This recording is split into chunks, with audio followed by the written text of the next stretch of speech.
Hello everyone! So we are planting more seeds today. We are going to be doing tomatoes and then jumbo sweet onions. So I actually am running out of seed containers, and so I am going to have to run to the store for the next time we plant more seeds. But I made a whole Excel spreadsheet of the plants and the seeds that I'm doing. On the back of all of these, you can see it says a minimum of how many are in there, and maybe you can't see very well, but it also talks about, you know, how many days it sprouts in, ideal temperatures, seed depth, planting spacing, and if it's frost hardy, and then minimum full sun. So how many hours it needs full sun. Whenever you're planting, for those of you who don't know, make sure you're planting things for your zone of where you live, of what will succeed and has the right amount of season to produce your fruits, vegetables, etc. If it doesn't have a long enough season, it won't do well. So in Minnesota, it gets cold and the winters are longer than the springs and summers and falls. So with that being said, pick the plants that will last, that will develop beautifully, and will provide for you and your family. So today, again, we're going to be planting 4 different kinds of tomatoes. And some of these are going to be for just snack tomatoes that we like. So we love little cherry tomatoes for snacking on. Some we're making for paste, so you can make paste. Some we are going to be planting so that we could have make salsa and different things like that. So I also am trying this year something new, which is exciting. It's Green Doctor, little kind of like cherry tomatoes, but they're green ones. So we'll see if we like those this year. We'll tell you how that goes. I have a lot more packets. However, I don't have enough containers. So I will plant these today, and then I may choose to plant more because we want lots of tomato plants so we can have lots and lots of tomatoes. We are going to chop and freeze stuff. We're going to can stuff. And we will share all of that when that season comes as well. So let's get started. So the first thing we're gonna do, and I have my girls helping, and I may have to change this camera just a little bit so you can see a little bit more, but so we are going to be putting in some, this is just soil, this is potting soil. So it has extra nutrients in it. You choose, research, do your own research, choose what you want to do. I use potting soil, and then when I transfer it into the ground, then it's a little bit more nutritious for the roots to really start to take, okay? So, here we go. I might just try to dump this, because this is the end of this, it's a little dirty. The end of this bag, and I have a few more over here, so I will probably just dump this whole thing in here. Then you're going to spread that dirt around. Make sure you kind of break up these big clumps.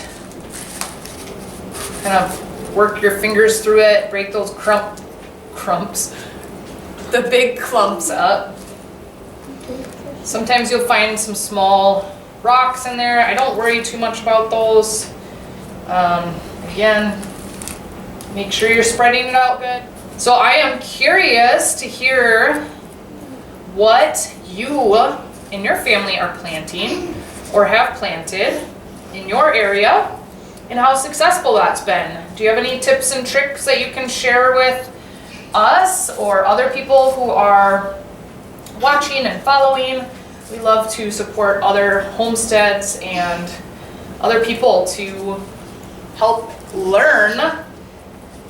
You know, we need each other to learn these things, to provide for our families and our communities. So now that it's all spread out, we are going to do the same thing with all my other containers, and then I will show you the seed process. So stay tuned. I'm gonna do this again and just keep going.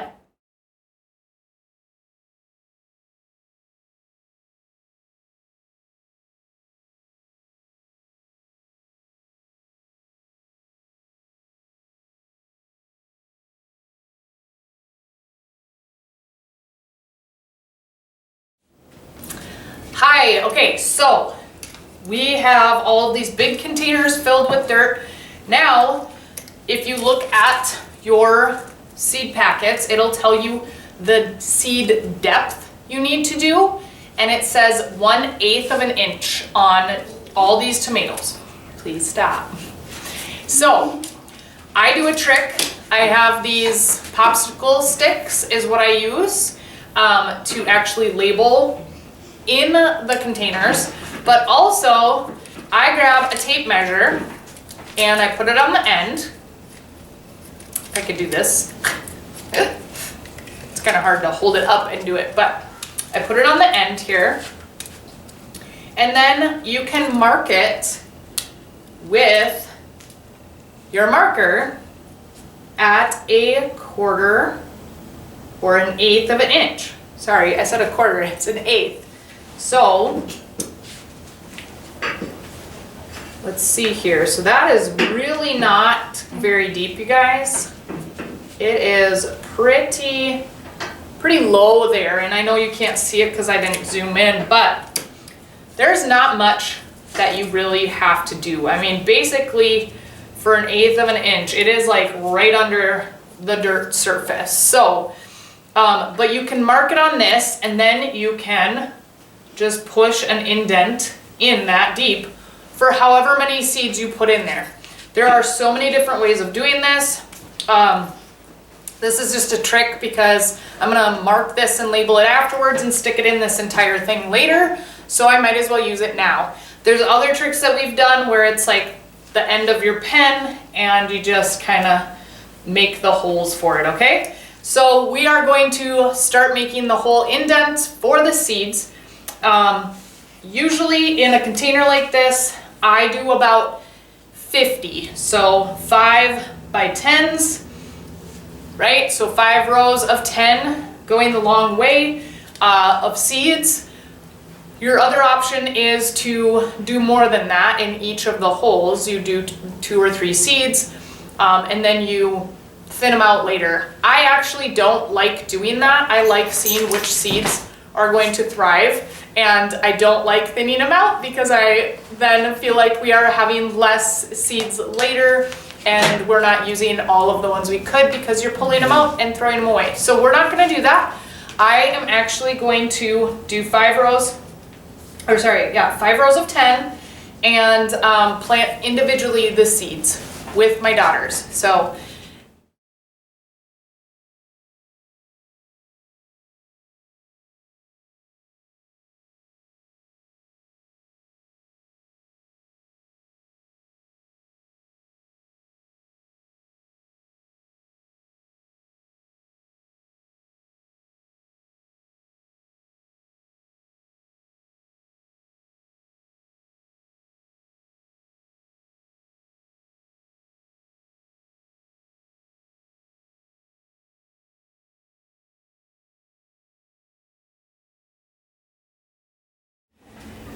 okay, so we just finished doing this one tray for our cherry tomatoes. So, and I actually ended up putting 6 rows of 10.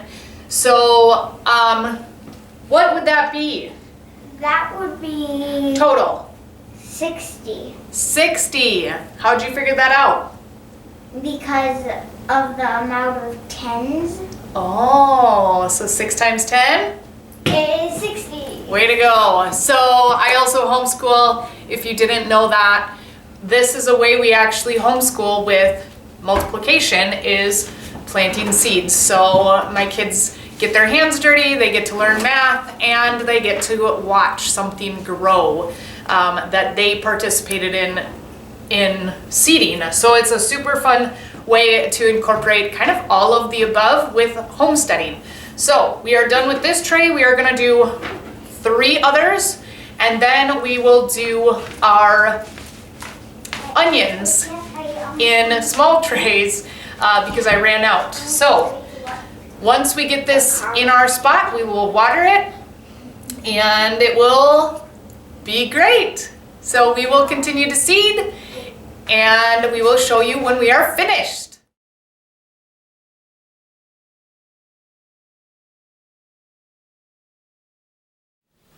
Okay, so here's our asparagus. But here is where I put. These are the onions. Here's more onions. Those are still our peppers and our peppers. Onions, onions, onions, and they are watered. And then here are our tomato seeds. So here's our little mini greenhouse right now. And hopefully, again, it will get better and better as we go. I highly recommend not using this watering can. It did not do well. I need a new one with a small spray spout. This just drizzled everywhere. And I might, you might want to get a water bottle that you could just mist the top with moisture. That is definitely a benefit. So I will probably be making one of those to make it simpler. But there they are. They're planted. I labeled the top, and I still have the stick labels next to it. And that is it for today. We are now on to more seedlings, and I will keep you posted.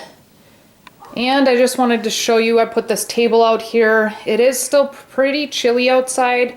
I am hoping that these lilac bushes can withstand a little bit of cold out here, because I did not have any more space in that little area to get south-facing sun. But we will see. We will see if they will thrive with south-facing sun just on this table right here. I know this is a close-up, but it's the best I could do for now. I just wanted to say thanks for watching. Make sure to follow us, subscribe. We love your support. Comment, ask questions, give us some other pointers on how you plant your seeds and where for your seedlings in the spring. Also wanted to just say always try to be more.